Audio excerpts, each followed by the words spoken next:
My life has always flowed along the course that I myself have laid out for it. 73 years of practice have allowed me to perfect this process. Every morning I wake up at 6 o'clock without an alarm clock. My internal clock works perfectly. A cup of strong tea without sugar, toast with butter, 15 minutes of watching the news. Not a minute more, only to get upset. Then the obligatory walk, regardless of the weather. Riverton's a small town, but it's got character, just like me. Over the years, we've grown to like each other. My name is Aidan Blackwood, and in my late teens, I've found that people around me think I'm a grouch. Perhaps they're right. Or perhaps, in 40 years as a criminal psychologist, I've simply seen enough of human nature to stop harboring illusions. People are predictable, selfish, and rarely change. My late wife Veronica called it an occupational deformity, but with love. She passed away 5 years ago. Cancer. Quickly as she wanted. No long goodbyes.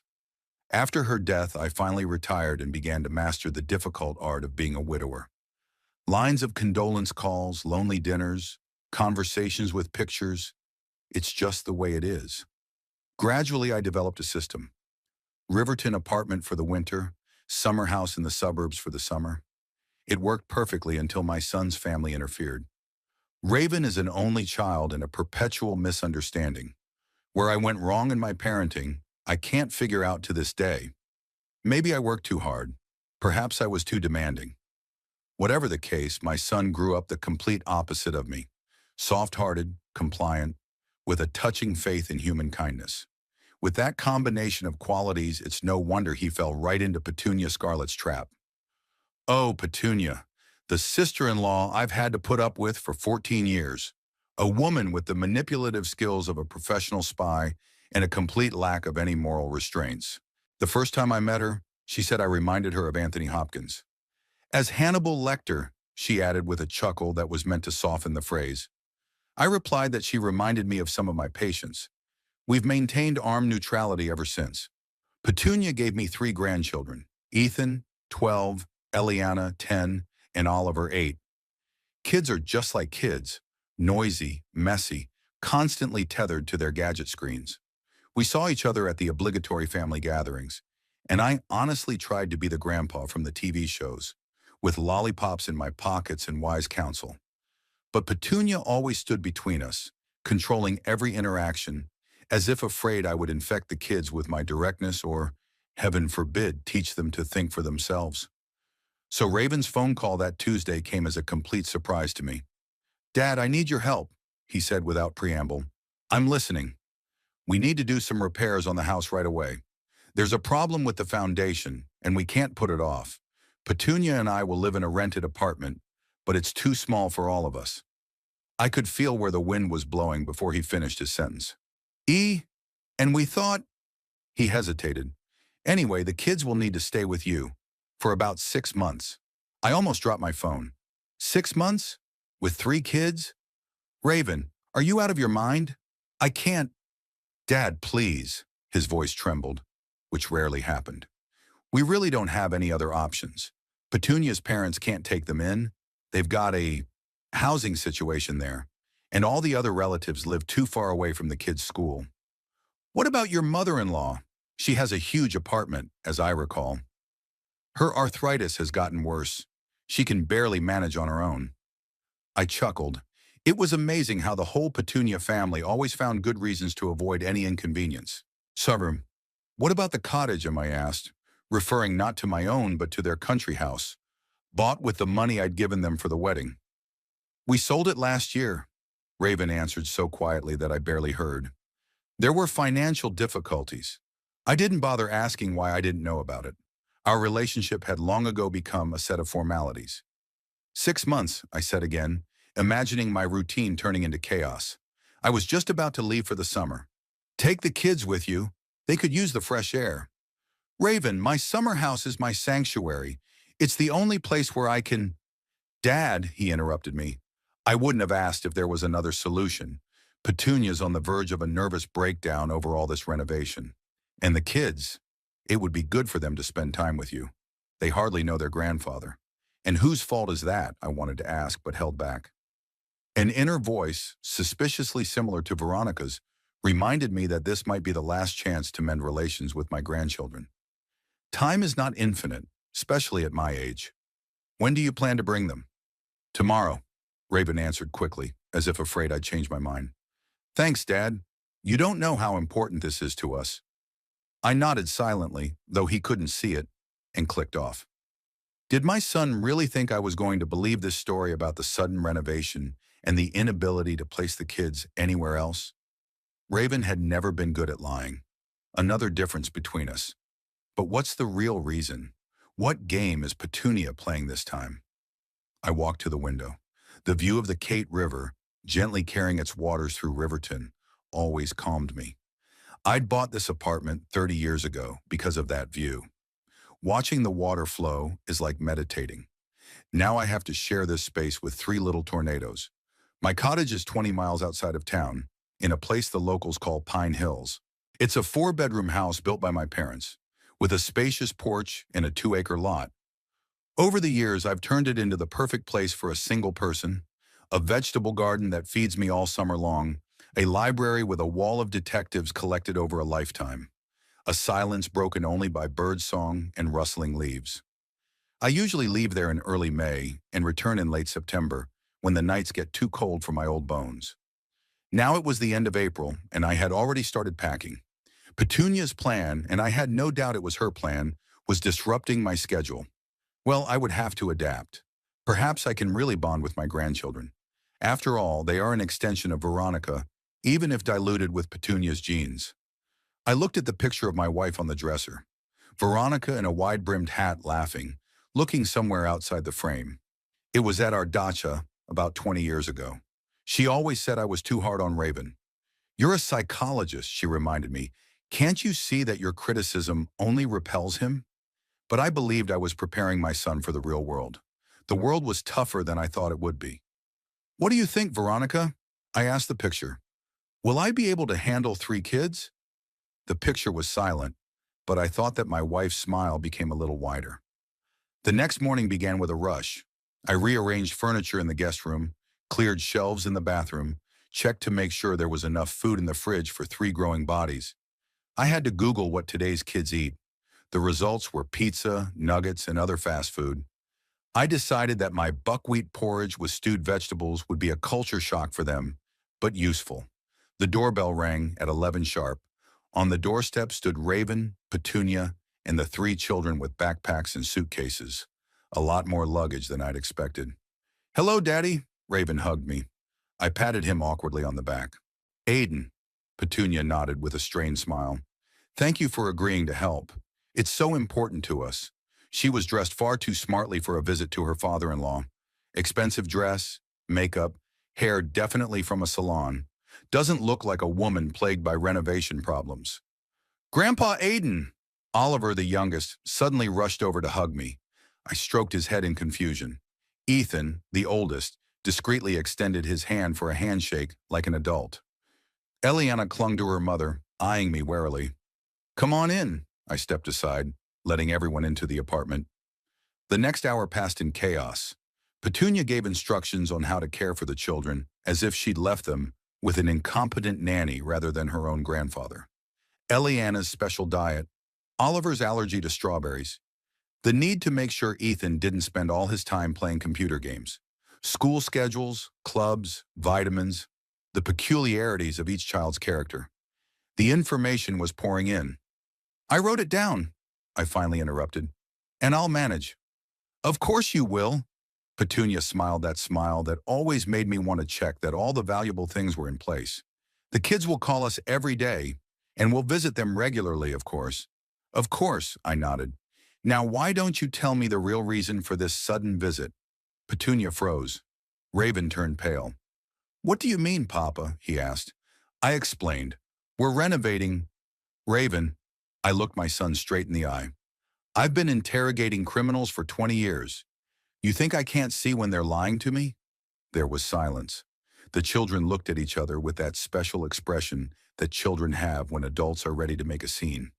Children, Petunia intervened, why don't you go unpack? Your grandfather will show you where the bathroom is. When it was just the three of us, she turned to me. I don't know what you mean. We're really renovating. If you want, I can show you pictures of the damage. The ones you downloaded off the internet 5 minutes ago? No, thank you. Just remember, I agreed to take the kids because they're my grandchildren and I love them. But I don't trust you, Petunia. I never have. Daddy, please. Raven held up his hands in a conciliatory gesture. We're all tired. Let's just what? Let's just pretend everything's okay? Okay, I'll take care of your kids. But I'll be watching, and if I find that I'm being used in any of your schemes, nobody's using you, Petunia cut you off. You're always suspicious of everyone. Professional deformity, I understand. But maybe, at least for the sake of the children, you could stop looking for ulterior motives in a simple request for help? I looked at her. Petunia held my gaze, but for a second, just a second, I noticed something I'd seen hundreds of times in the interrogation room. A micro-expression of guilt. Quick, barely noticeable, but definitely there. You should go, I said. You must have a lot to do with this. Repairs. They were gone in 15 minutes, leaving me alone with three wary children and the oppressive feeling that I had just accepted a part in someone else's play without even reading the script. Well, I looked at the grandchildren huddled in the corner of the living room like frightened chicks. Who wants buckwheat porridge? The first week with my grandchildren turned my orderly life into chaos comparable to a war zone. My apartment, once an oasis of peace and tranquility, became a battleground of scattered socks, unfinished sandwiches, and constantly running gadgets. I discovered that the younger generation was capable of existing in multiple realities at once. Physically present in the room, mentally they were on their phones, tablets, and laptops. Ethan, how much time do you spend on the computer? I asked my grandson on the third day, when I noticed that he practically did not take his eyes off the screen. I don't know, he shrugged without looking up. The usual amount. And what does the usual amount mean for your generation? Well, 12 hours a day? He finally pulled himself away from the monitor and looked at me. Why? I was speechless. 12 hours. When I was his age, we'd be outside all day, coming home for dinner with skinned knees and heads full of adventure. What about fresh air, physical activity, lively socializing? I tried not to sound like a typical grouchy old man, but I don't seem to be doing a good job. I have a fitness app. Ethan stared at the screen again. And I socialize on Discord. I had no idea what Discord was, so I decided not to go into it. Instead, I announced a new rule. No more than 4 hours of screen time a day. It was met with a storm of protest, but I remained adamant. To my surprise, it was Eliana, the middle granddaughter, who was the first to find an alternative activity. Grandpa, can I draw? She asked the next morning when her digital time was up. Sure, I was happy for any expression of creativity. I must have pencils and paper somewhere. I found an old box of Veronica's art supplies. My wife loved watercolors, though she never considered herself a true artist. Eliana accepted the box with awe, as if I had handed her a treasure. Are these grandmothers? She asked quietly. Yes. Was she a good painter? With love, I answered. And that's always the most important thing. Eliana nodded with unexpected seriousness and sat on the balcony with her sketchbook. By evening, she showed me a series of drawings, a house among the trees, very much like my country house, though she had never been there. In one of the drawings, there were many figures standing near the house. Who are these? I asked, pointing to the figures. These are just people. She quickly turned the sheet over. Made up. My internal radar, honed by years of working with people, beeped. Something was wrong, but I decided not to push it. For now. Oliver, the youngest, was both the easiest and the hardest to deal with. At 8 years old, he had an amazing curiosity and an equally amazing ability to make a mess wherever he went. He bombarded me with questions about everything from how a microwave works to why the universe exists. Grandpa, why are leaves green? Because of chlorophyll, which absorbs sunlight for photosynthesis. What is photosynthesis? Is a word? The process by which plants turn light into energy. Why can't they eat pizza like we do? It goes on and on. I found patiently answering his questions tedious, but also surprisingly enjoyable. The childlike directness was like a balm to my cynical soul, for the time being. On our 10th day together, I noticed the first oddity. Passing by the boys' room, I heard Ethan talking on the phone, clearly lowering his voice. "Yes, Mom. Everything is according to plan. No, he doesn't suspect anything. Yes, we do as you said. Of course, we won't say anything." I froze at the door. Then my suspicions are not unfounded. There is indeed a plan, and my grandchildren are part of it. But what is it? What is Petunia up to this time? That same evening, I mentioned my cottage in passing. "You know, I think we could all use a trip out of town. Why don't we go to my summer house this weekend? There's fresh air, a pond nearby, woods." The reaction was immediate and unanimous. "No!" All three of us practically exclaimed in unison. "Why?" I acted surprised. "Don't you want to get out of town?" We promised Mom we wouldn't go anywhere," Ethan said, obviously trying to think of a plausible reason. "She said she'd feel better if we stayed in town." "Yes," Eliana said, "and I have art class on Saturday." "And I'm afraid of spiders," Oliver added. "There are lots of them in the woods." Interesting. Very interesting. If this was a plan to distract me from the cottage, it was a pretty clumsy one. But given the age of the performers, I wouldn't have expected anything less. "Okay," I agreed. "Then maybe we could go to the park. It's within the city limits, no spiders, and you'll have time for all your classes." This time they couldn't object without arousing suspicion. We agreed to go to Riverton Central Park on Saturday morning. The next strange occurrence happened a couple days later.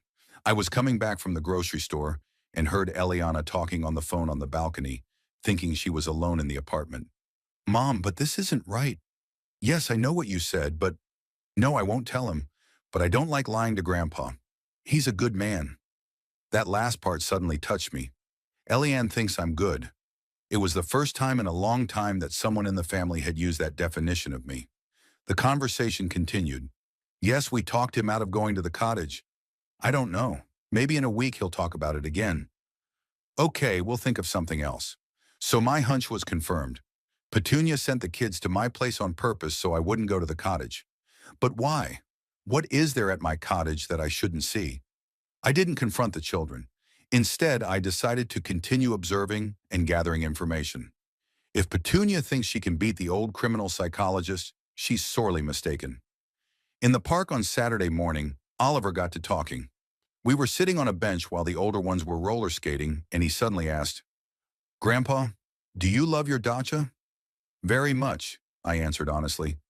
"It is a special place for me. And if other people lived there, would you be upset?" I almost choked. "Other people? In my summer house? Well, that depends on who the people are and why they're there. Saktana. And if they were relatives?" He continued with childlike directness. "Aunt Iris says relatives should always help each other." "Aunt Iris? Is that your mom's sister?" "Yeah," Oliver nodded. "She used to live far away, but now she's going to live closer. Mom said she'd found a new home for her." I tried to keep a neutral expression on my face, even though my insides were boiling. "Where is this new home?" "It's a secret." Oliver covered his mouth with his hand. "Oh, I shouldn't have said anything. Mom would be upset." "Don't worry," I rubbed his head.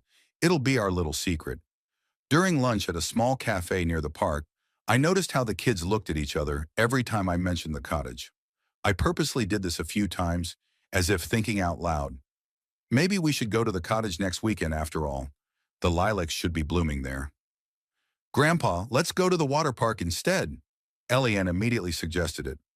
"Or to the movies," added Ethan. "There is a new movie about superheroes." Their persistence in trying to keep me from going to the cottage only strengthened my suspicions. In the evening, when the children had already gone to bed, I called my old friend Leonard Priestley, who lived not far from my cottage. We had kept in touch over the years, occasionally having a drink together when I visited for the summer. "Leonard, old sea wolf, how are you?" "Aiden, haven't heard from you in a while. When are you coming to the area?" I was planning on early May, but I had a family emergency." "Family emergency? Listen, could you do me a favor?" "Sure, old sport, anything." Could you drive by my cottage and see if everything's all right? It's just, I've got a funny feeling about it. Leonard chuckled. Your famous premonitions. Okay, I'll stop by tomorrow and give you a call. The next day, Sunday, the children were unusually quiet. Eliana was drawing nonstop. Ethan was staring at a book for the first time during his stay with me, and Oliver was methodically building a complex construction from Lego cubes. I realized they were waiting for something, or someone. Toward evening, the phone rang. All three of us flinched. I'll answer it in the bedroom, I said and left, closing the door tightly behind me. It was Leonard. Aiden, old man, his voice sounded strange. Are you sitting up? What's the matter? I drove by your cottage like you asked and, he stammered. There's people there, Aiden. A lot of people. What do you mean, a lot? I felt a chill go down the back of my neck. I counted at least 12 people, Leonard answered. They obviously live there. Laundry drying on ropes, kids playing in the yard, someone barbecuing. I was silent, digesting the information. There's something else, Leonard continued. They're building some kind of addition on the back of the house. It looks like an extra room or something. They're building it? On my land? Without my permission? I'm afraid so. I thought I saw your sister-in-law there, but I'm not sure. Do you know about this? No, I said through gritted teeth, but I'll find out soon enough. When I returned to the living room, the children were looking at me with ill-concealed concern. Who called, Grandpa? Ethan asked me with feigned indifference. An old friend, I answered. He said hello from my cottage. The faces of all three of them stretched. See, from the cottage? Ethan interrupted. He was there. Yes, he drove by, told a lot of interesting things. There was silence. Eliana bit her lip. Oliver began to collect the cubes with double speed, and Ethan turned pale. I need to call my mom, he finally said and quickly left the room. I didn't stop him. Let Petunia know that I'd discovered everything. I wondered how she would get out of it. Eliana came up to me and said quietly, Grandfather, I'm so sorry. About what, sweetheart? About the big secret. Mommy said it was best for everyone. Aunt Iris and the others have no place to live, and your cottage is empty most of the year. But I think you should have told me. I looked at my granddaughter. There were tears in her eyes. This child was too pure of heart to participate in her mother's dirty machinations. Thank you for your honesty, Eliana. And don't worry too much. These are grown-up problems, and I'll deal with them. Are you very angry? Oliver asked, coming from the other side. Mom said you'd be very angry if you knew about the new house for Aunt Iris and everyone else. Everyone else? I interjected. How many are there? A lot, Oliver answered. Aunt Iris and Uncle Bram and their 4 kids, then Aunt Holly and Uncle Jasper and the triplets, then Uncle Vance and his new wife. That's enough, I raised my hand. I got it. An army of Petunia's relatives had taken over my cottage, and their children, and the construction, and all without a word to me, the owner. Now I knew the truth. Petunia hadn't sent her children to me because of a fictitious renovation. She wanted to keep me in town while her kinfolk got fully settled in at my cottage. Perhaps she hoped to confront me later, when their presence had become so ingrained that it would be morally impossible to evict them. Or knowing Petunia, she had an even more devious plan. Ethan came back into the room with the phone in his hand. Mom wants to talk to you, he said, handing me the phone. I took the phone, but before I started talking, I looked at the 3 kids. Why don't you go to your room? Your mom and I have grown-up things to discuss. When the kids left, I put the phone to my ear. Petunia, what a surprise. Aiden, her voice sounded tense but still confident. I think there's been a little misunderstanding. A misunderstanding? I grinned. Interesting name for a trespass on private property. It's not a trespass, she countered. It's a temporary solution to a family problem. A problem you didn't see fit to inform me, the owner of the property. There was a pause. I was going to tell you, Petunia said at last. I was just waiting for the right time. Like when the extension would be completed? She was quiet again. Aiden, be reasonable. My family's in a difficult situation. They were evicted from the apartment complex where they lived. They had nowhere to go, and your cottage is empty most of the year. So instead of asking me for help, you decided to just take over my property? That's very sensible. I knew you'd say no. There was finally a hint of irritation in her voice. You've always been against my family, never hosting them, never inviting them to family gatherings. Because your family, Petunia, is a bunch of bums who spend their lives living off other people's money. And now they're doing it at my expense.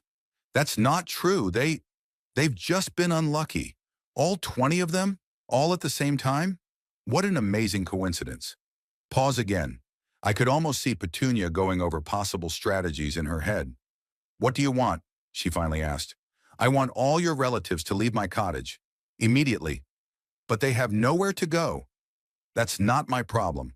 Aiden, please. Her tone softened. Let's find a compromise. Maybe they could pay you rent? Or help with the upkeep of the property? I grinned. Petunia, you chose the wrong tactic. You should have asked me first, not confronted me. Now I'll do what I have to do. What do you mean? You'll see. In the meantime, tell your relatives they have 3 days to leave my property. After that, I'll call the police. You're not gonna do that, she said with uncertainty in her voice. Raven will never forgive you. It's a risk I'm willing to take. I hung up the phone and took a deep breath. The time of confrontation had begun. But if Petunia thinks I'm just going to give in to her, she doesn't know me well. In my long career as a criminal psychologist, I've encountered people far more cunning and devious than her. And this was a game I wasn't about to lose. After I talked to Petunia, I couldn't calm down. I tossed and turned all night, imagining strangers trampling the paths that Veronica and I had laid, plucking apples from the trees we had planted together, changing the curtains that she had chosen so lovingly. These thoughts were unbearable. In the morning, I made a decision. I needed to see everything with my own eyes. The children had to go to school, and I had some free time. Children, I have something urgent to do today, I said at breakfast. I'll be back when you get home from school, but I've asked Mrs. Phelps to keep an eye on the apartment just in case. If you need anything, go to her. Mrs. Phelps was my neighbor, a widow of 65 with whom I had developed a good neighborly relationship. She agreed to back me up, even though the grandchildren were independent enough to go without supervision for a few hours. What are you doing? Ethan asked, looking at me carefully. A meeting with a former colleague, discussing old business, I answered evasively. Aren't you going somewhere else? He persisted. Out of town, for instance. No, of course not, I lied, looking him straight in the eye. Why would you think that? He looked away, clearly not convinced. I knew he'd call his mother as soon as I left, but I was counting on a head start. When the kids left for school, I quickly packed up, took the car keys, and drove to my Dacha. The journey took about an hour. The road to Pine Hills was picturesque. First suburbs with identical houses, then a forest highway winding between the hills. Normally this drive would have calmed me down, but today I was too excited. My heart was beating harder and harder as I got closer to the cottage. I tried to prepare myself mentally for what I would see, but the reality exceeded all expectations. First, I noticed an unusual number of cars parked along the driveway. 5 or 6 cars, some of them used, others quite decent. Then I saw a makeshift basketball court in the place where the lawn I had so carefully tended used to be. The rose bed that Veronica had planted 30 years ago, which I had maintained in her memory, had been trampled, and that was just the beginning. As I approached the house, I saw that the back porch had been turned into an extra room by covering it with a tarp and installing some semblance of a door. Laundry of all sizes and colors was drying on ropes between the trees. There were children's toys, folding chairs, and an inflatable pool. I stopped the car at a safe distance and just sat there for a while, looking at the mess. My home, my space, my memory. Everything had been desecrated by the invasion of people I didn't even know. Taking a deep breath, I got out of the car and headed toward the house. In the yard, several children of varying ages were playing some sort of noisy game. They froze when they saw me, an unfamiliar older man, walking determinedly toward the house. One of them, a boy of about 10 years old, ran inside shouting, "Aunt Iris, someone's coming!" A full-figured woman in a colorful robe came out on the porch. She had the same reddish hair as Petunia and the same wary look. "What can I do for you?" she asked, crossing her arms over her chest. "You can help by explaining what you're doing in my house," I answered calmly, though I was seething inside. She frowned. "In your house?" "Yes, it's my summer house. It's my private property, and I don't recall authorizing anyone to live here." Her face changed. First bewilderment, then recognition, then barely concealed fear. Are you, are you Aiden Blackwood? Raven's father? Yes. Oh. She tucked a strand of hair behind her ear nervously. I'm Iris, Petunia's sister. She didn't say you were coming. I'm sure she didn't. She'd rather I never found out that my house had been turned into a dormitory for all her family. By this time, the other occupants of the house were starting to come out to the noise. I counted at least 10 adults of various ages and even more children. All of them looked at me anxiously. Look, Iris began conciliatorily. I understand that you're upset, but we're in a really bad situation. We were evicted from the apartment complex. We had nowhere to live. So you decided to break into someone else's house? I interrupted. We didn't break in, the tall man objected, standing next to Iris. Petunia gave us the key. She said you wouldn't use the cottage until May, and by then our apartment issue would be resolved. And you believed that I had consented to that? I grinned. They looked at each other. It was obvious that some of them were beginning to suspect that Petunia hadn't been completely honest with them. She said she made an agreement with you, muttered an older woman, apparently Petunia's mother, that you'd let us stay here temporarily. She lied to you, I said with a wave of my hands. Classic Petunia. The atmosphere had changed. Now they were looking at me with undisguised concern. What are you going to do? Asked the tall man I took to be Iris's husband. Should I call the police? I haven't decided yet, I answered. But first I'd like to see what you've done to my house. They reluctantly parted, allowing me to enter. What I saw inside was even worse than I'd expected. The living room, once spacious and bright, was now cluttered with extra furniture. My favorite chair had someone else's stuff lying on it. In the corner was a TV, which I never had. I preferred to read books. My bookcase had been pushed back against the wall, some shelves emptied to make room for some figurines and photos. The kitchen had turned into a catering area, with an extra stove dragged in from somewhere, and a giant refrigerator replacing my humble unit. Boxes of cereal, chips, and other food I'd never bought were everywhere. But the most painful part was seeing the bedroom. The room where Veronica and I used to spend summer evenings watching the sunset through the wide window had now been converted into a nursery. Our bed was gone, replaced by 2 bunk beds. Veronica's pictures were taken off the walls and put away somewhere. In their place were posters of cartoon characters. Where's our stuff? I asked, trying to stay calm. Personal belongings, pictures. We put everything neatly in boxes, Iris answered hastily. They're in the shed. Nothing is damaged, I promise. I nodded silently and continued my rounds. My storage room had turned into another bedroom. My bathroom now held at least a dozen towels and a battery of all sorts of shampoos, creams, and lotions. Worst of all, there was an ugly structure made of plywood and plastic attached to the back of the house, something between a porch and an extra room. What's that? I pointed to the addition. Well, we needed a place for Vance and his wife, Iris's husband explained. They're living there for now. But it's temporary, of course. Of course, I echoed, like this whole invasion. I stepped out into the backyard. My vegetable garden, which I had so carefully planned every spring, had been partially dug up. Some unfamiliar greenery now grew in place of my tomatoes. The apple trees I had pruned with such care looked neglected. One of the barns had been converted into some sort of workshop. I was so stunned by the magnitude of the disaster that I didn't immediately hear the noise of a car pulling up. It was only when several children ran screaming toward the front of the house that I realized someone had arrived.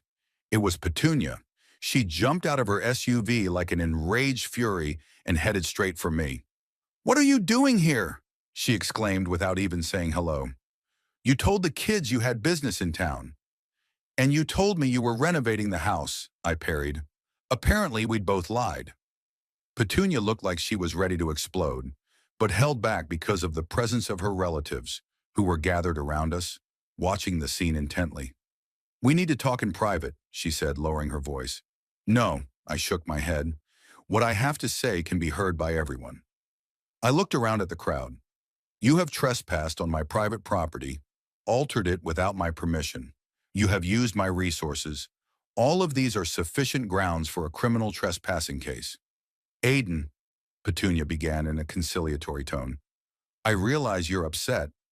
Upset? I grinned bitterly. It's not upset, Petunia. It's rage. It's a sense of betrayal. And not just from you, but from my own son, who I'm sure knew about all of this. Raven didn't know all the details, she said quickly. He only knew that I was helping my family find temporary housing. Don't lie to me again. I held up my hand. I've had enough of your manipulations. I addressed the crowd again. You have 3 days to leave my property. If any of you are still here in 3 days, I will call the police and file trespassing and property damage charges. You can't do that, Petunia's mother exclaimed. We don't have any other place. It's not my problem, I replied firmly. You should have thought of that before you broke into someone else's house. We didn't, Iris objected. Petunia gave us the key. Without my permission. She had no right to use my property. Petunia stepped closer, lowering her voice. Aiden, please, let's discuss this sensibly. My family is in a desperate situation. They really have nowhere to go. Does that justify the deception? I asked. Sending your children to me so I won't come here? Lying to them? Forcing them into your scheme? This is your family, Petunia, not mine. You should have sought a solution that didn't break the law or betray trust. I tried. There was desperation in her voice. But no one wanted to help.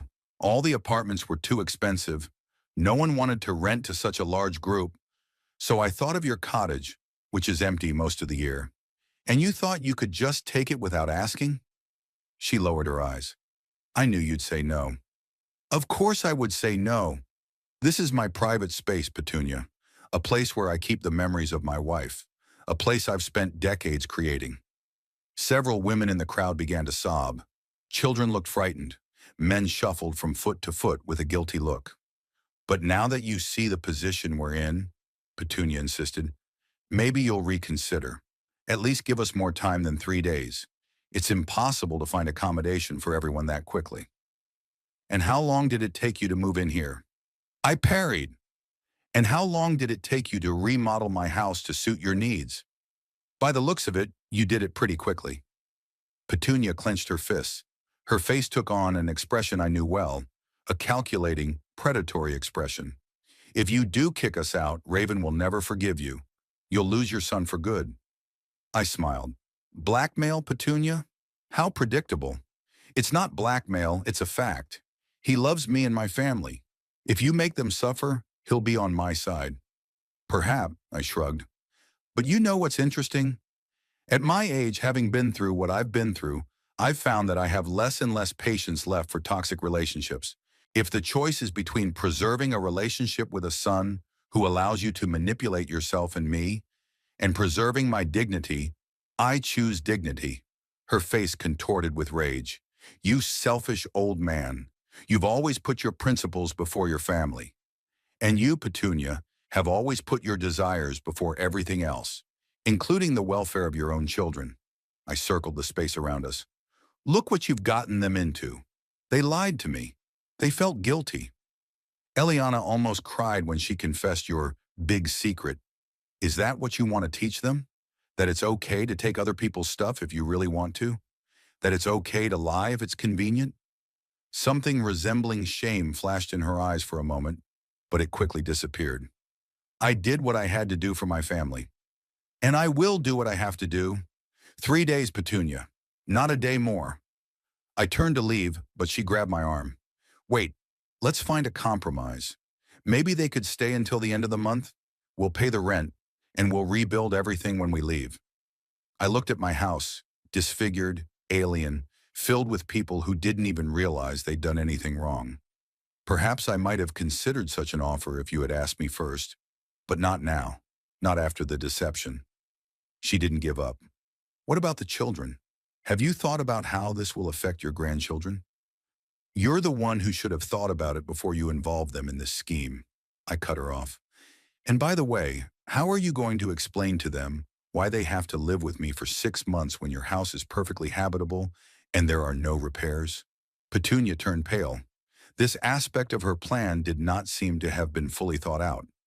We'll think of something, she mumbled. Of course you will, I nodded. Lies begat lies. It's a never-ending cycle.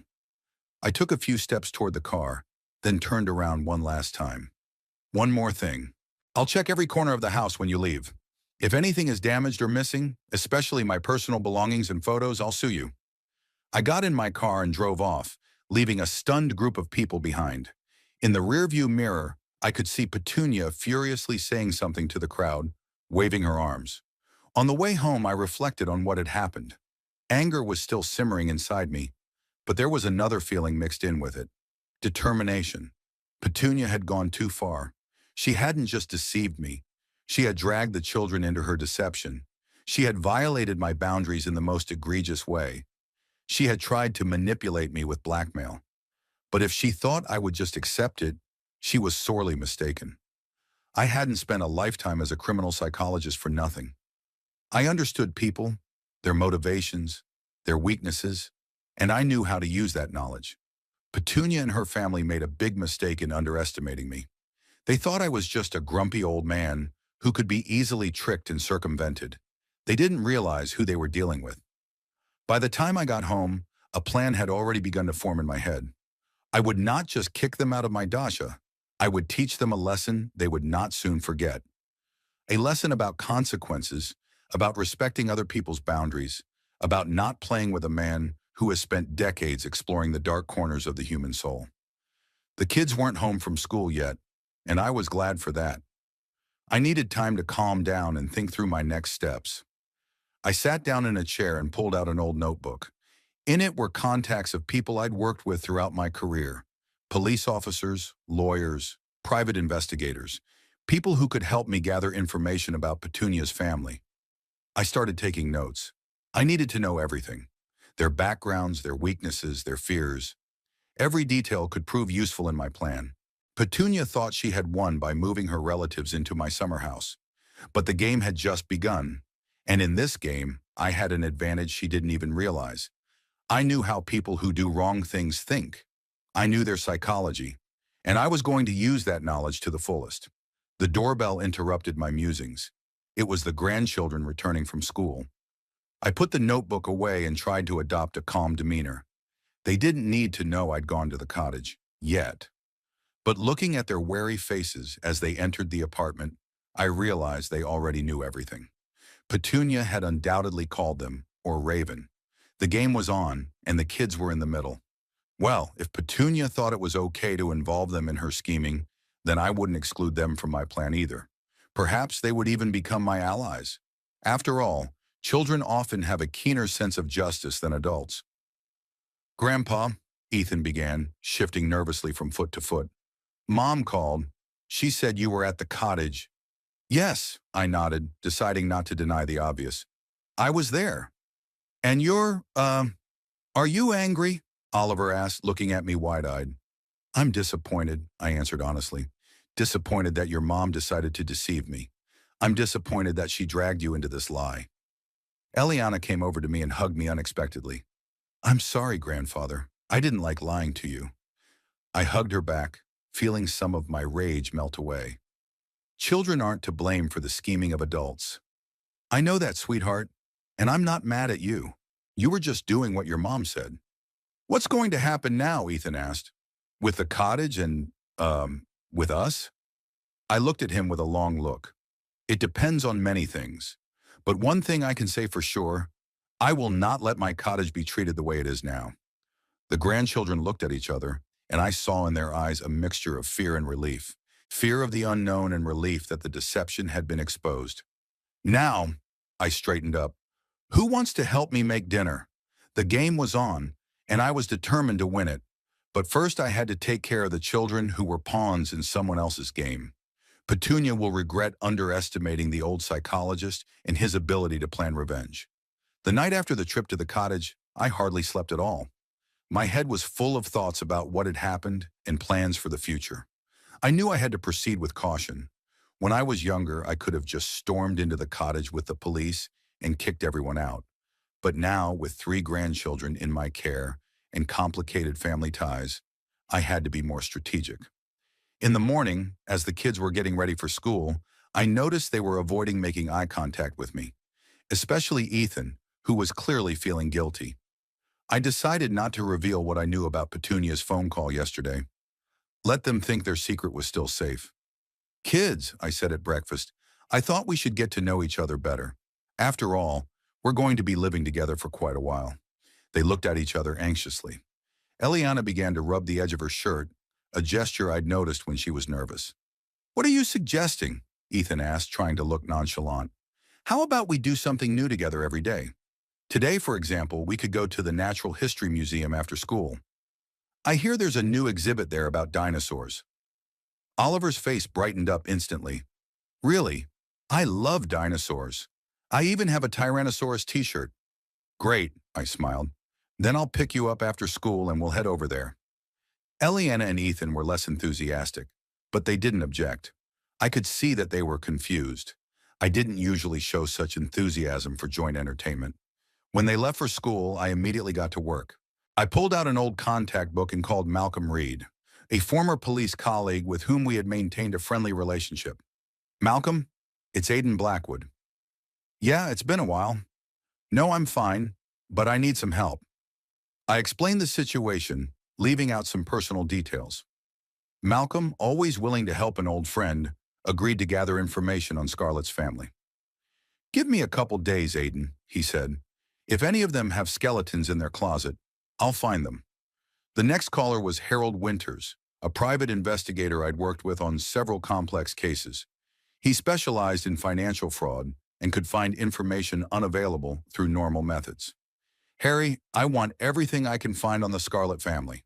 I'm particularly interested in financial affairs, debts, credit history. I suspect their predicament isn't quite what they're describing. Harold agreed to look into it and promised to get back to me in a couple days. Finally, I contacted Amelia Thorne, a real estate attorney. She had always given me good legal advice, and I needed it now. Amelia, what are my legal avenues to evict the illegal occupants from my summer house? She asked a few clarifying questions, then said, You have a strong position, Aiden. They've trespassed without your permission, perhaps even damaged the property. We could start with a formal eviction notice, and then, if they don't comply, get the sheriff involved. What about the fact that they built an addition without permission? Oh, that's even more serious. Zoning violations, building code violations. You could get the city involved. I thanked her for her advice and promised to keep her informed. After I finished making phone calls, I went to the library. The local newspaper archives were available there, and I wanted to see if there was any mention of the Scarlett family in the past. A few hours of searching yielded some interesting results. An article from 3 years ago about how residents of the Sunny Hills apartment complex had complained about a family that threw raucous parties and didn't follow the rules of the dormitory. No last name was mentioned, but the description and address matched what I knew about Petunia's relatives. Back home, I had time to make dinner and picked up the kids after school as promised. The Natural History Museum turned out to be a great idea. Oliver was excited about the dinosaurs, and Eliana was interested in the mineral exhibit. Even Ethan, who at first pretended to be bored, eventually got interested in the interactive exhibit about space. On the way home, I made an unobtrusive conversation. Tell me about your mom and dad. What are they like in everyday life? The children exchanged wary glances again. Dad works a lot, Ethan began. He is an accountant in a big company. He comes back late and often takes work home. And Mom? I continued. Mom, she's always busy, Eliana said. She has a lot of things to do with her relatives. She says that family is the most important thing, and we should always help each other. Which of your mom's relatives do you like the most? I asked, as if by the way. Aunt Iris, Oliver exclaimed. She always brings candy, and she lets me watch cartoons, even when Mom says it's past my bedtime. And I like Uncle Vance, said Ethan. He plays a great guitar and tells funny stories. And I love Grandma, Eliana added. She taught me how to bake cookies and tells me stories about when my mom was little. I listened intently, memorizing the names and characteristics of each family member. This information could be helpful. What do you think of our cottage? I asked, deliberately using our. Do you like it there? The children froze, not knowing what to say. I quickly added, I mean, when you've been there before, on weekends or holidays, we didn't go there very often, Ethan said cautiously. But it's beautiful there, Eliana added. Lots of trees and flowers. And the pond isn't far away. And all our relatives live there now. Oliver blurted out before Ethan could stop him. There was a heavy silence. Ethan looked as if he wanted to fall through the ground. Eliana turned pale, and Oliver, realizing that he had said something wrong, began to fidget nervously on the seat. Relatives? At my cottage? I acted surprised. Why didn't I know anything about this? It, it was a surprise, Eliana said quickly, trying to make up for it. Mom wanted to surprise you. What an interesting surprise. I kept my cool. And how long have they been there? Ethan, realizing that it was useless to deny, sighed. About 2 weeks. Mom said that they had problems with housing, and they would live there temporarily until they found something else. Is that why she sent you to me? So I wouldn't find out about it? The children were silent, which in itself was an answer. I'm not angry with you, I said softly. You were just doing what your mom asked. But cheating isn't the best way to solve problems. Are you going to kick them out now? Oliver asked anxiously. Where will they go? I haven't decided yet, I answered honestly. But I don't like it when people lie to me and use my property without asking. At home I made dinner and we spent the evening playing board games. I noticed that the children became more relaxed. Perhaps they were relieved that they no longer had to keep a secret. The next day I got the first results from Malcolm. He called when the kids were at school. Aiden, I found something. Your suspicious son-in-law, Bram, Iris's husband, was involved in insurance fraud 3 years ago. The charges were eventually dropped, but there's no smoke without fire. And Vance, Petunia's brother, has a habit of not paying child support to his ex-wife. He's got 2 unpaid DUIs. So on a winter, what about Iris herself? Clean as a whistle as far as I can tell, but her husband's a real piece of work. I thanked Malcolm for the information. A piece of the puzzle was starting to come together. Harold called in the evening. Aiden, the financial picture isn't looking so good. Iris and Bram have declared bankruptcy twice in the last 5 years.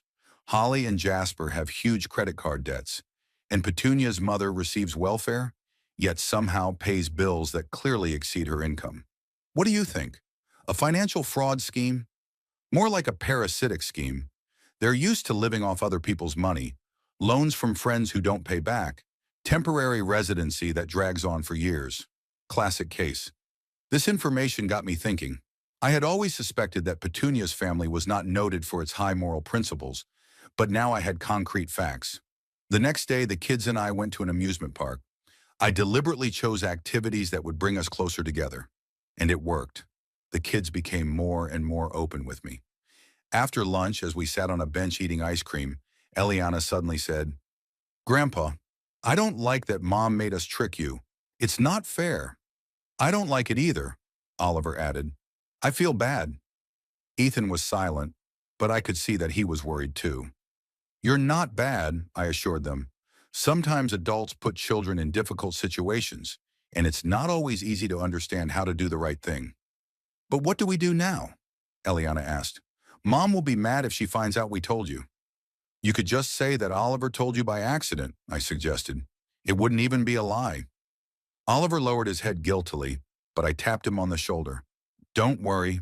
Sometimes the truth is the best thing that can happen, even if it comes out by accident. That evening, after the kids had gone to bed, I got another call from Harold. Aiden, I found something interesting. You know why they were evicted from the apartment complex? They hadn't paid rent for 3 months straight, but Bram just bought a new car, and they threw such loud parties that the neighbors complained all the time. Thanks, Harry. That explains a lot. And one more thing.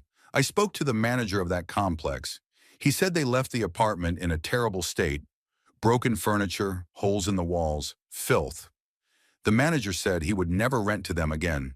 This news only strengthened my resolve not to let them stay at my cottage. They are not just needy relatives. They are irresponsible people who have no respect for other people's property. The next day, I decided to see if the children were willing to help me. After dinner, I said, as if in between, You know, I keep thinking about the Dacha situation. I think it would be fair if your relatives would at least pay rent for the use of my property. But for that, I need to know how many of them live there now, and how exactly they use the house. Ethan unexpectedly nodded. That's fair. They should pay if they live there. Can you tell me exactly who is there now? I asked.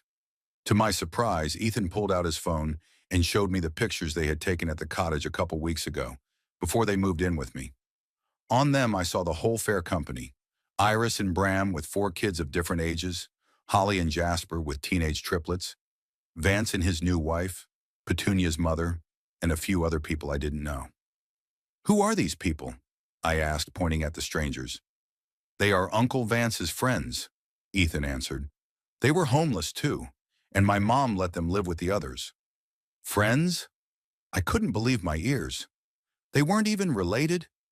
No, but Mom said that friends are almost family too, Ethan explained. I barely contained my indignation. Petunia not only moved all her relatives into my cottage, but she let them bring strangers. What do they do with the bedrooms? I asked. How are they all housed? Aunt Iris and Uncle Bram and their children have taken the master bedroom and the guest bedroom, Eliana said. Grandma lives in the small bedroom. Holly, Jasper, and the triplets sleep in the living room on the pull-out couches. And Uncle Vance and his wife are in the new addition they built in the back. And Vance's friends? They put up tents in the backyard, Oliver said. And sometimes they sleep in the barn. I groaned mentally. My cottage had turned into a gypsy camp. Do they even keep order? I asked. Cleaning? Tending the garden? The children looked at each other. Not very much, Ethan honestly admitted. Aunt Iris tried to organize cleaning duty, but no one wanted to do it. And Uncle Vance said he wouldn't hump someone else's garden. My irritation grew with each new detail. Not only were these people illegally occupying my property, but they were treating it with disdain. Was there anyone among them who was strange? I asked cautiously. Someone who scares you or behaves unusually? Uncle Vance's friend Quincy, Eliana said immediately. He's always telling scary stories about ghosts and curses. Even the grown-ups are afraid of him. Aunt Holly is also very superstitious, Ethan added. She believes in signs and omens. Once she didn't leave her room all day because she saw a crow on the windowsill and thought it was a bad omen. Uncle Bram is afraid of thunderstorms, said Oliver. He hides in the closet when there's thunder. I mentally jotted down all these details. They could be useful for my plan. What does your mom say about all this? I asked. About how they live there? She was glad at first that she could help them, Ethan said. But then, when she came to check on them, I heard her arguing with Aunt Iris. Something about how they should keep a better eye on the house and that it was all temporary. But no one is looking for another place to live, Eliana added. I heard grandmother say that they were very lucky to have the cottage and that they could have lived there permanently if you hadn't found out. That last sentence finally convinced me that I was doing the right thing. They weren't planning on leaving. They were planning on making my Dacha their permanent home. Thank you for telling me all this, I said to the children. You did the right thing. Now who wants to watch a movie before bed? That night, when everyone was asleep, I sat in my office and worked out a plan. Using the information I had gotten from the kids and my old contacts, I began to strategize a way to get the uninvited guests out of my cottage in a way that would make them want to leave. I knew their weaknesses: Holly's superstition, Bram's fear of thunderstorms, Quincy's strange stories that frightened everyone else. I knew their financial situation and the questionable past of some of them. Most importantly, I now had allies in the form of my grandchildren, who seemed to be beginning to realize that the behavior of their mother and her relatives was wrong. A plan began to take shape in my head. I wasn't going to resort to brute force or legal battles that could permanently damage my relationship with my son and grandchildren. Instead, I decided to use a psychological approach, my professional specialty. I would create such conditions at the cottage that Petunia's relatives themselves would want to leave as soon as possible. The next day, I received another call from Amelia. Aiden, I found an interesting legal precedent. If illegal occupants have damaged your property, especially if they have done unauthorized construction, you can not only evict them, but also claim compensation for the damage. Thank you, Amelia. I'll keep that in mind if I decide to go the legal route. But I already knew I had chosen a different path. More cunning, more psychological, and probably more effective in the long run. That evening, Eliana came to me with a drawing. It was a picture of our cottage, but not in the state it was in now, but as it could be: well-maintained, with a beautiful garden, with a family, obviously me and my grandchildren, picnicking on the lawn. "This is for you, Grandpa," she said, holding out the drawing. "I want the Dacha to be as beautiful again as it is in the drawing." I was touched. "Thank you, sweetheart. That's what I want too. And you know what? I think we can do it together." "You do?" Her eyes light up. "How?" "I have a plan," I said, "and I may need your help." "I'll help," Eliana said firmly. "And I think Ethan and Oliver will help too. We don't like that Aunt Iris and the others are treating your house so badly." At that moment, I realized I wasn't alone in my confrontation with Petunia and her kin. I had allies. My own grandchildren who, despite their young age, realized that something wrong was happening and wanted to fix it. Later that evening, I spoke to all three children and carefully explained my idea to them. I wasn't going to do anything illegal or dangerous, just to create an atmosphere at the cottage that would make Petunia's relatives want to leave on their own. To my surprise and joy, the children not only agreed to help, but also began to suggest their own ideas. Ethan, for example, knew how to create mysterious sounds with simple devices. Eliana could draw spooky signs that would scare superstitious Holly. And Oliver knew all his aunts and uncles' fears and could tell him exactly what to press. I went to bed that night with a sense of satisfaction.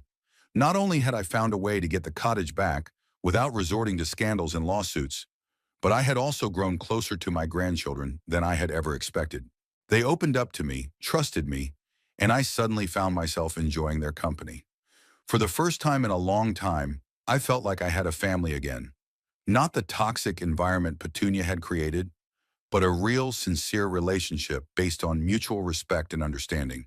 And that was the most unexpected and valuable outcome of this whole unpleasant history. With these thoughts, I fell asleep, ready to start implementing my plan for the next day. A plan that would not only give me back my property, but also teach a lesson to those who thought it possible to intrude so unceremoniously into another's life. The revenge plan began to take clear shape in my mind. After the grandchildren agreed to help me, we held a sort of war council in the kitchen. I laid out on the table a plan of the Dacha, which I drew from memory, and we began to develop a strategy. "So the first thing we need to do is to find out which of the relatives is the most suggestible," I said. "Who would be the easiest to scare so that they could become our unwitting panic agent amongst the rest?" "Aunt Holly," Eliana said immediately. "She's scared of everything in the world. Yesterday, she called her mom in hysterics because she found a dead bird in the garden and thought it was a sign of trouble." I nodded. "Great. So Aunt Holly will be our first target. What else do you know about your relatives' fears?" It turned out the kids knew a surprising amount. Uncle Bram was afraid of thunderstorms and the supernatural. Uncle Vance, despite his brave appearance, was terrified of spiders. Aunt Iris couldn't stand silence and always had the TV or radio on, even when she was asleep. Grandma was superstitious and strictly observed all omens. And Uncle Vance's friend Quincy was afraid of the dark and always slept with the lights on. "That's a gold mine," I smiled.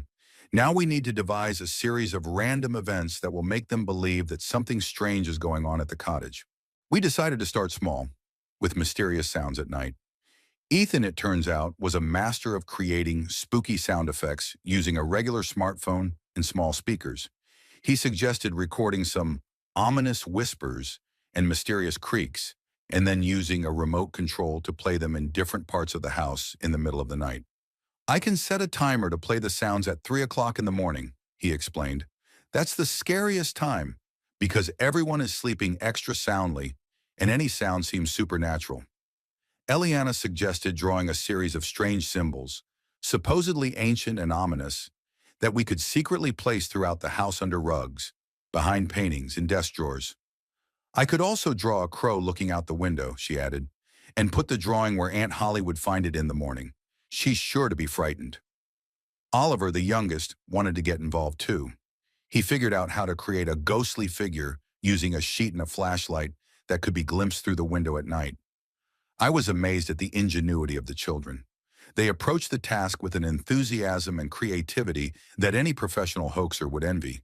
But we needed access to the cottage to pull it off. "How would we get to the cottage?" Ethan asked.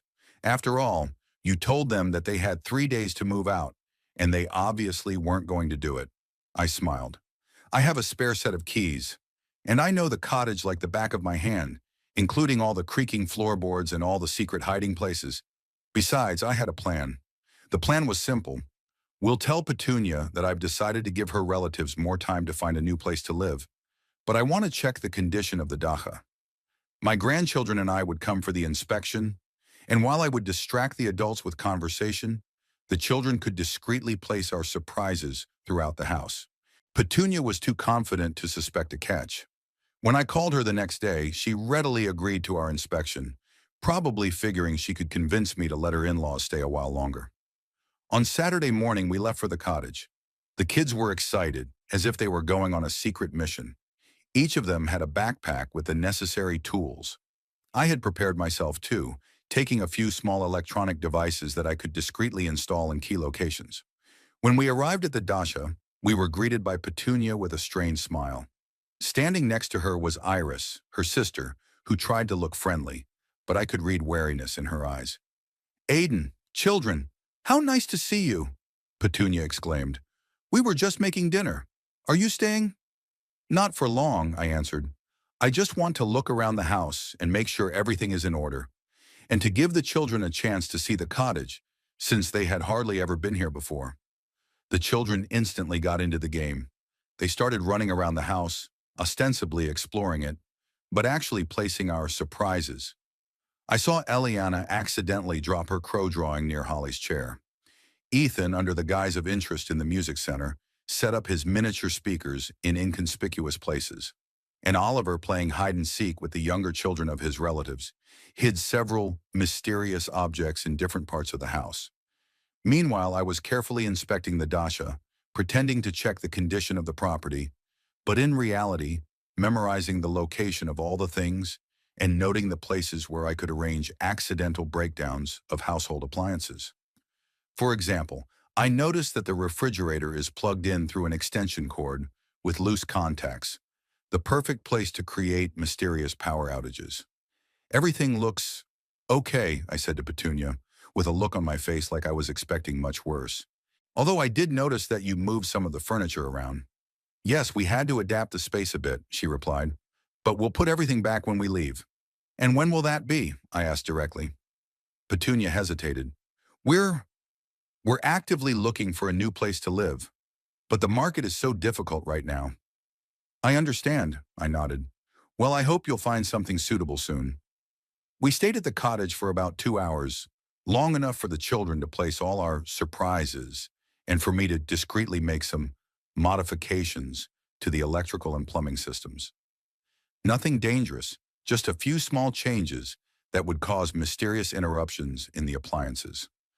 As we drove away, Petunia looked relieved, having apparently decided that the danger had passed and that I had accepted the situation. She was wrong. That same evening, Ethan activated his sound system. At 3 o'clock in the morning, quiet but clearly audible whispers, creaks, and groans began to echo throughout the house. We could only imagine the reaction of the cottage residents, but judging by the fact that Petunia called Raven the next day, who then called me back, and was excited about the strange noises in the cottage, our plan was beginning to work. "Dad, did you hear anything unusual when you were at the cottage?" Raven asked. "No, nothing," I answered innocently. "What's wrong?" Petunia said there were noises in the house all night. It was as if someone was walking through the rooms and whispering something. Everyone was scared. "It must be the old house creaking," I suggested. "Or maybe there were mice." I'd been meaning to check the attic for a while. The second phase of our plan involved accidental appliance breakdowns. I secretly set the refrigerator so that it would occasionally shut off, especially at night, making a loud crackling noise. I also slightly loosened the chandelier in the living room so that it began to sway faintly for no apparent reason. 3 days after our visit, Holly found a drawing of Eliana with a crow. According to Raven, who received another call from an alarmed Petunia, she had become quite hysterical, claiming that it was a sign of death and that the house was cursed. "Dad, what's going on at the cottage?" Raven asked. "Petunia says something strange is going on there. First the sounds, now these ominous drawings." "I have no idea," I answered. Maybe it's Iris's kids playing around, or were Vance's friends playing a trick on everyone. Our next move was even trickier. Oliver, who had befriended Iris's youngest son during our visit, told him in confidence that there used to be an old cemetery on the site of our cottage, and that sometimes the spirits of the dead returned to drive away unwelcome guests. "Grandfather told it to me," Oliver said in a conspiratorial whisper. "But he's not afraid of ghosts because they know him and respect him, but they don't like outsiders."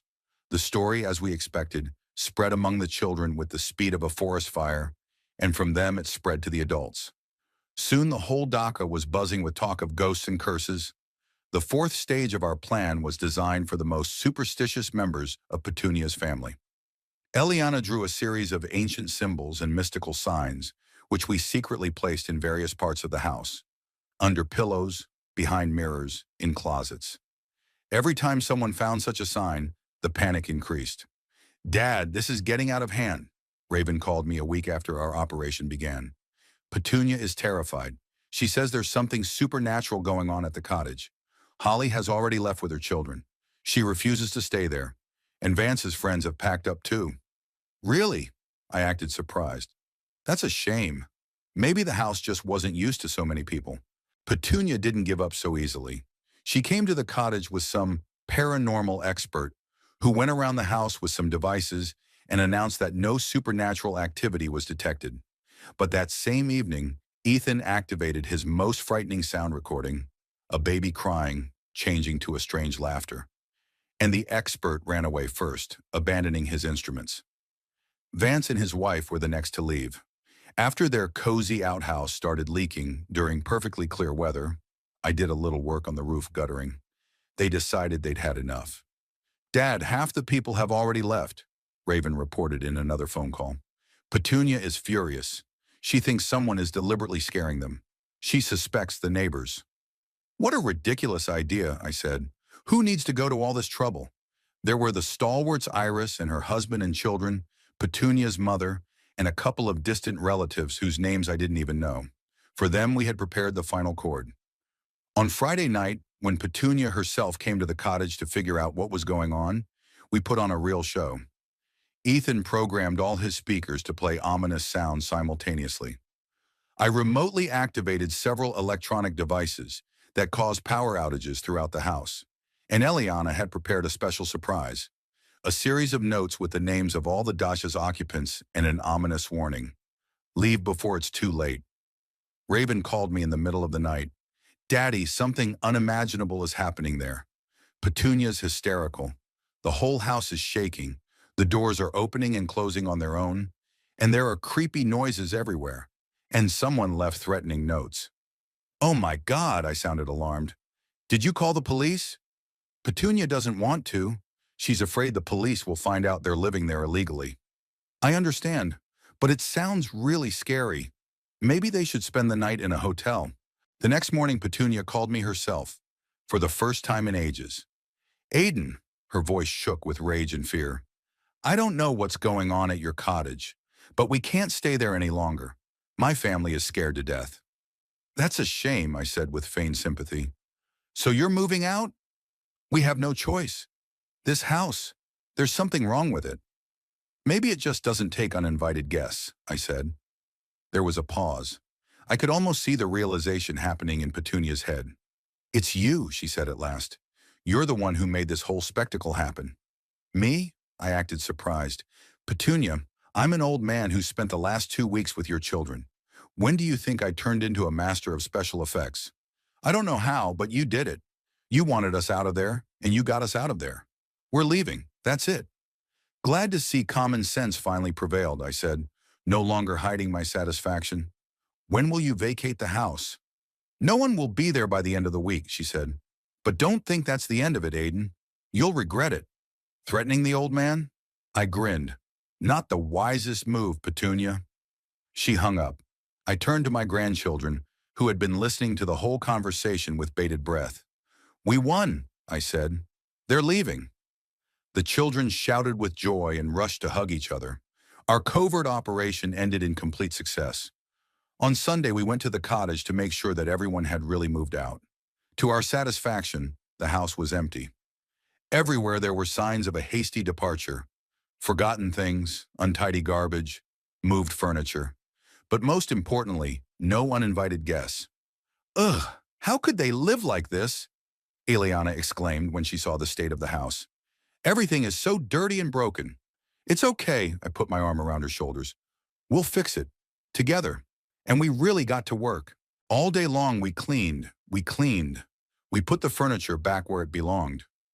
I was touched by how sincerely the children cared for my home, how diligently they erased all traces of their slovenly relatives' stay. Toward evening, we took a break and sat on the veranda watching the sun go down. The house still needed a lot of work, but it was beginning to return to its former state. Grandpa, Ethan said suddenly, aren't you afraid that Mom will be very angry with us when she finds out that we helped you? I thought about it. It was an important question. She probably won't be happy, I answered honestly. But you did the right thing.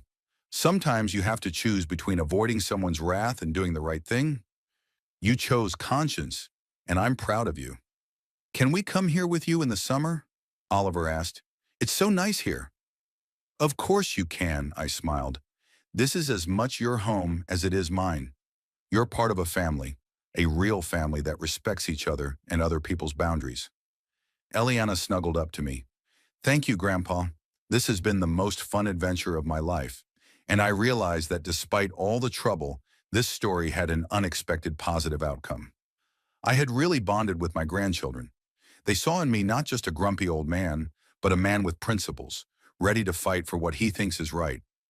And I saw in them not just noisy children, but individuals with their own values and sense of justice. Of course, I realized that the confrontation with Petunia wasn't over. She's not one to admit defeat easily.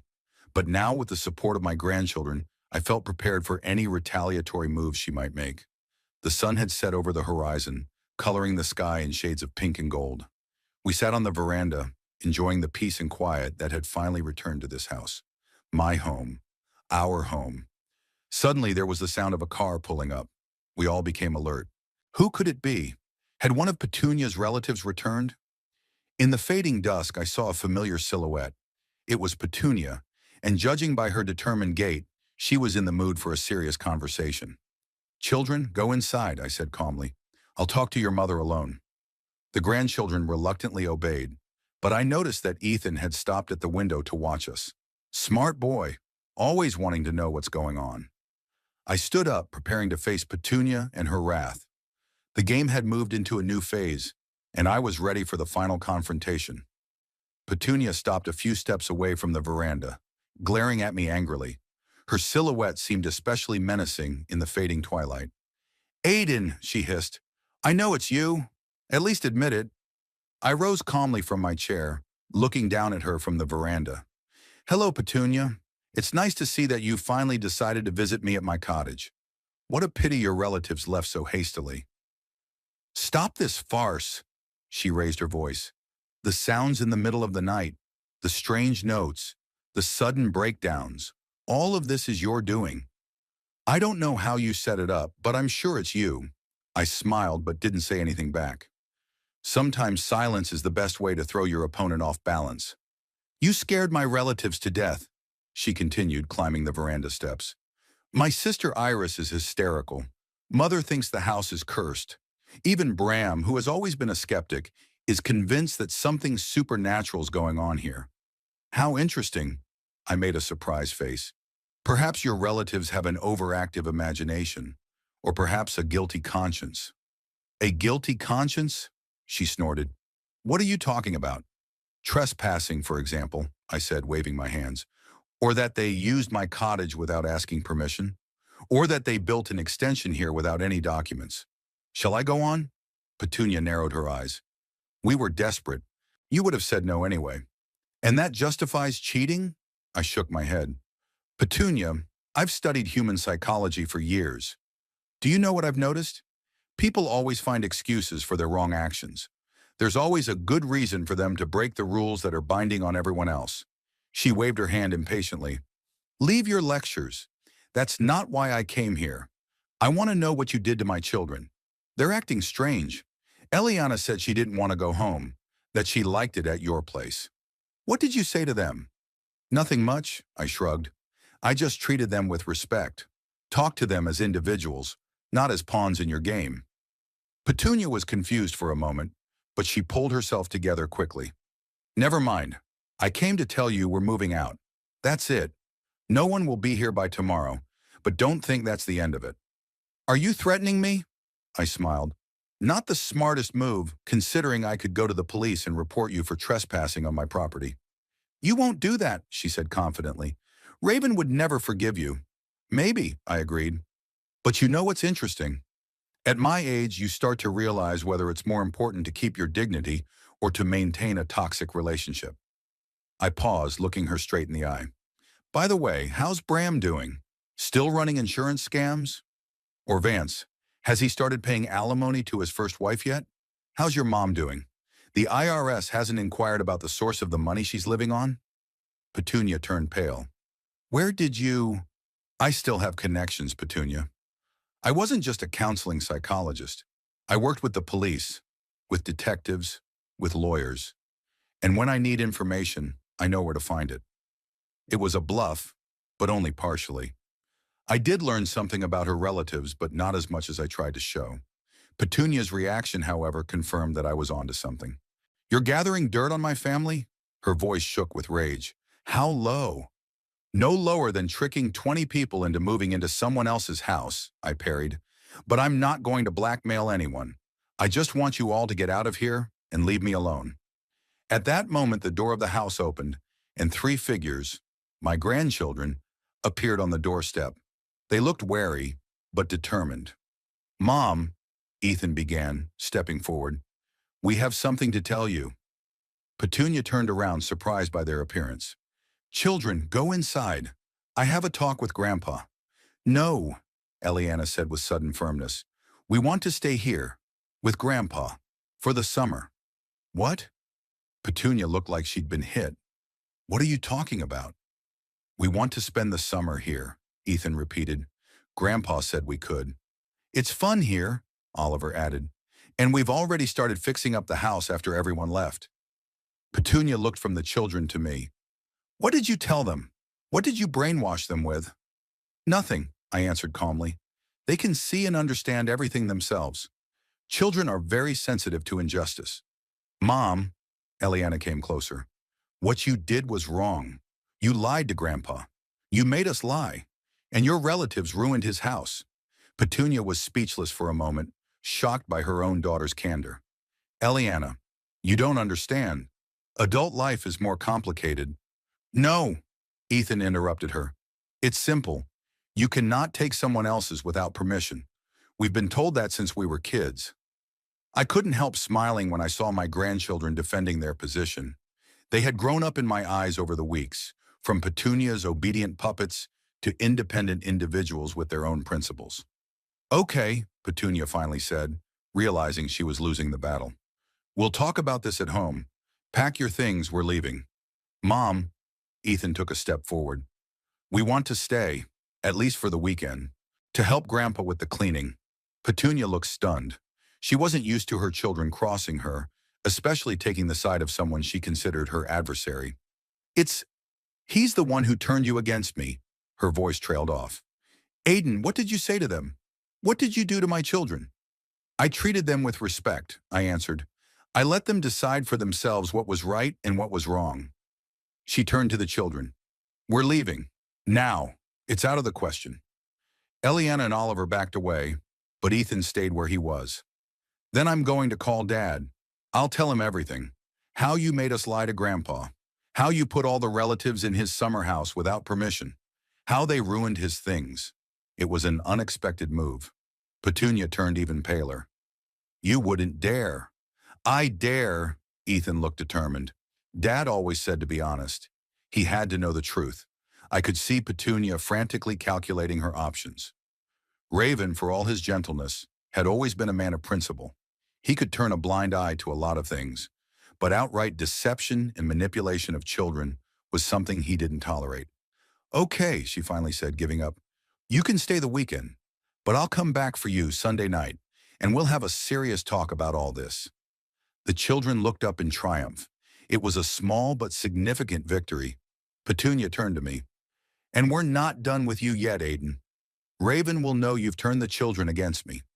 I didn't turn them against you, I said calmly. You did that when you thought you could use them in your scheme. Children are not stupid, Petunia. They see and understand everything. She clenched her fists, clearly holding back from saying something in front of the kids, then turned abruptly and headed for the car. Sunday, 6 o'clock at night, she said over her shoulder. Be ready. When she drove away, we all breathed a sigh of relief. Ethan came up to me.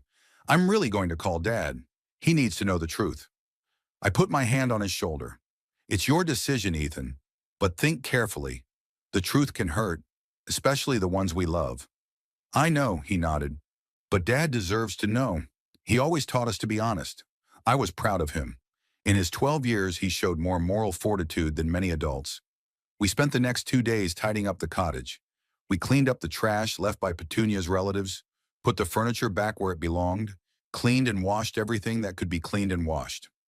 I retrieved boxes of my belongings from the barn that they had put away, and with the help of the grandchildren, returned Veronica's pictures to their rightful places. Saturday evening, as we sat on the porch enjoying the sunset and the feeling of accomplishment, there was the sound of a car pulling up. This time it was Raven. He looked serious and a little confused as he pulled up on the veranda. Dad, kids, he nodded. We need to talk. I nodded. Sure, Raven. Have a seat. The kids tensed. Ethan straightened up, ready to defend his position. Ethan called me yesterday, Raven began. Told me, an interesting story about what had been going on here the last few weeks. I waited in silence to see what he had to say next. I talked to Petunia, he continued. She denies it, of course. She says you turned the children against her. That it wasn't like that. What was? I asked calmly. Raven sighed heavily. I don't know, Dad, but I know my children. They wouldn't make up a story like that. I found pictures on Petunia's phone, pictures of the cottage filled with people, her relatives. I nodded. And what do you think about that? I think, he hesitated. I think what she did was wrong, very wrong. And I told her that. I was surprised. Raven rarely crossed Petunia about anything. We had a big fight, he continued. She accused me of always taking your side, that I didn't support her family. But that's not the point. The point is that she used our children in her scheme. She made them lie. This is out of line. I remained silent, letting him speak. I don't know what's going to happen next. He shook his head. But I want you to know that I don't approve of what she did. And I'm grateful that you've been so good to the kids no matter what. They're wonderful, I said sincerely. Smart, honest, with a sense of justice. You raised them well, Raven. He smiled weakly. Thank you, Dad. It means a lot, especially from you. There was an awkward pause between us. Too many unspoken things had accumulated over the years. So what now? I finally asked. The kids can stay with you for the weekend, as agreed, he said. And then, we'll see. Petunia is not at her best right now. Maybe it would be better for them to stay with you for a while. I was taken aback. It was an unexpected suggestion, especially coming from Raven, who had always tried to keep peace in the family at all costs. Of course, I nodded. They're always welcome. Yay! Oliver exclaimed, not hiding his joy. We're going to live at Grandpa's. Raven smiled, looking at his son. Not forever, kid, but for a while, yes. We talked for another hour or so. For the first time in years, Raven and I had a really frank conversation. He talked about his doubts, about how hard it had been for him to maneuver between Petunia and me all these years. I shared my regrets about being too strict a father, too critical, not supportive enough. When he left, something changed between us. I can't say that all the old wounds healed, but at least we began the journey toward healing. After he left, the children were unusually quiet. I realized they were worried about their parents, about their future. It's going to be okay, I said, hugging them.